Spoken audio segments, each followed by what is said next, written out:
જય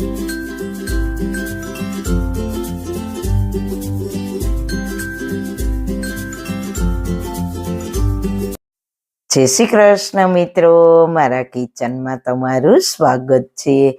જેવી ઋતુ બદલે કે તરત જ બધી પ્રકારની બીમારીઓ ઘરમાં આવે છે, જેવી કે શરીરમાં થાક જેવું લાગે, આંખોમાં બળતરા જેવું થાય, શરદી, ઉધરસ, તાવ, પેટમાં ગડબડાટ, પગનો દુખાવો વગેરે।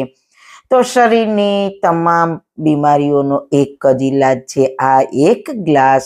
તમે ઘણી દવા કરી હશે પણ તેનાથી કોઈ જ ફરક નહીં પડે, પણ આ જૂની પુરાણી ચીજ છે તે છે ગુંદકતીરા। આ ગુંદકતીરા બાળકોથી લઈને વડીલો સુધી બધા જ પી શકશે। તો ચલો શરીરને તરોતાજા રાખે તેવું ડ્રિંક બનાવવાનું શરૂ કરીએ। સૌથી પહેલા હેલ્ધી ટેસ્ટી રેમેડી બનાવવા માટે આપણે લઈશું ગુંદકતીરા। ગુંદકતીરા નાના ટુકડા અને મોટા ટુકડા બંનેમાં આવે છે, તમે ગમે તે લઈ શકો છો। જો આ રીતના મોટા ટુકડા હોય તો તેના નાના ટુકડા કરીને પલાળો તો ઝડપથી પલળી જાય છે 2 કલાકમાં। જો તમારી પાસે ટાઈમ છે તો મોટા ટુકડાને રાત્રે પણ પલાળી શકો છો। આ એક વ્યક્તિ માટે 1 ચમચી બરાબર છે, તમે 2 ચમચી પલાળશો તો આ પલળીને આખી કટોરી ભરાઈ જશે।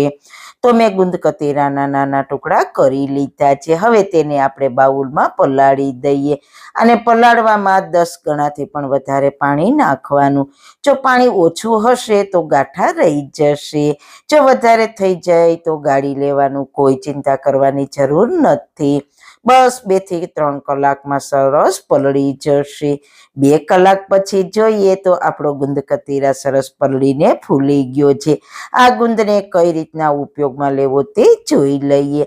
આને તમે 3-4 રીતથી સેવન કરી શકો છો। આ પલાળેલા ગુંદને તમે જુઓ તો સરસ ક્રશ કરેલા બરફ જેવો આપણને લાગે છે।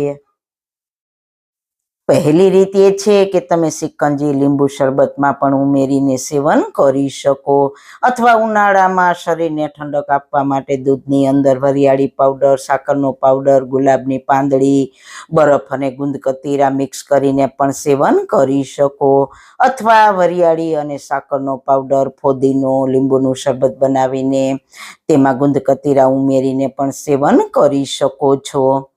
હવે આપણે 1 ગ્લાસમાં 1 ચમચી દળેલી મિશ્રીનો પાવડર લઈશું। મિશ્રી આપણને શરીરમાં ઉનાળામાં અંદરથી ઠંડક આપે છે। સાથે એડ કરીશું 1 ગ્લાસ ઠંડુ દૂધ।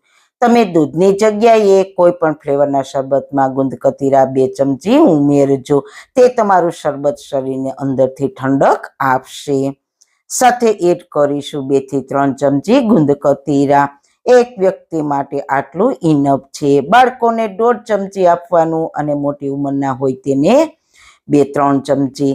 સારી રીતના મિક્સ કરી લઈએ। આને તમે સવારમાં પણ લઈ શકો, બાકી સવારે નાસ્તો કરીને 1 કલાક બાદ પણ લઈ શકો। તેનાથી શું થશે, જો તમારા શરીરમાં થાક હશે ને તો તે થાક એટલી ઝડપથી દૂર થઈ જશે કે તમને એવું થશે કે તમે કોઈ એવી દવા પીધી છે, એટલું ઇન્સ્ટન્ટ રિઝલ્ટ મળશે, કમાલનું કામ કરશે। જો તમને દૂધથી કફ થઈ જાય છે તો થોડું કેસર એડ કરવાનું। કેસર એડ કરવાથી શરદી, ઉધરસ કે સાંધાના દુખાવામાં પણ ખૂબ જ રાહત આપશે। માનો કે તમારા શરીરમાં ખૂબ જ નબળાઈ છે તો ચોક્કસ આ 1 ગ્લાસ પી લેજો, કમાલનું કામ કરશે। ચોક્કસ ટ્રાય કરજો। અથવા ઉનાળામાં ખૂબ બદલું લાગી છે તો આ 1 ગ્લાસ પી લેજો, અંદરથી શરીરમાં ઠંડક આપશે। મિત્રો, તમારા શરીરને એવું ભોજન આપો જેનાથી તે સ્વસ્થ, સક્રિય અને ખુશ રહે। બસ આજના વિડીયોમાં આટલું જ। તો મિત્રો, તમને મારી આજની રેસીપી કેવી લાગી? જો સારી લાગી હોય તો તમારા ફ્રેન્ડ્સ, ફેમિલીમાં શેર કરજો, ને ચેનલ પર નવા છો તો ચેનલને સબસ્ક્રાઈબ કરવાનું બિલકુલ ના ભૂલતા। ફરી મળીશું એક નવી જ રેસીપી સાથે, નવી વાતો સાથે। ત્યાં સુધી બધાને મારા જય શ્રી કૃષ્ણ।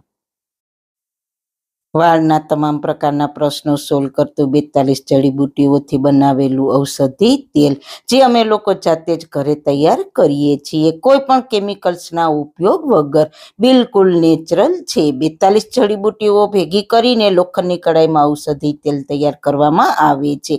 જો તમારે ખરીદવું હોય તો તેના ઓર્ડર અમે લઈએ છીએ. ઓર્ડર કન્ફર્મ કરવા માટે વોટ્સએપ નંબર સ્ક્રીન પર જોઈ શકો છો. જો તમારે આ તેલનો પૂરો વિડીયો જોવો હોય તો તમને આ ચેનલ પર મળી જશે અને ડિસ્ક્રિપ્શન બોક્સમાં લિંક પણ મૂકેલી છે.